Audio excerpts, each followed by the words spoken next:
ওই দাঁড়ান না, ঘুরতে আসছেন নাকি? হ্যাঁ ভাই, ফার্স্ট টাইম? হ্যাঁ ফার্স্ট টাইম। বাসা কোথায়? বাসা খুলনা ভাই।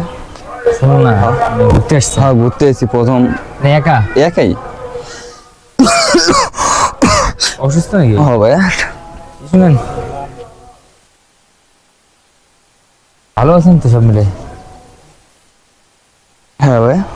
খারাপ লাগতেছে? হ্যাঁ। ওই তো দেখো, ওইখানে যে বসেন, ওইখানে যে বসেন, বসেন বসেন বসেন বসেন বসেন বসেন। ওই আচ্ছা, টাকা পয়সা টয়সা আছে কিছু? হ্যাঁ ভাই। কি আছে একটু বাইর করেন তো। ও, ফোন নাকি? হ্যাঁ ভাই, আমি বের করে দিচ্ছি ভাই। ও, iPhone। টাকা পয়সা নেই মানে মানি ব্যাগ আছে ভাই। আর কিছু নেই ভাই? না ভাই। ভাই ভালো থাকেন, আসি। আচ্ছা ভাই।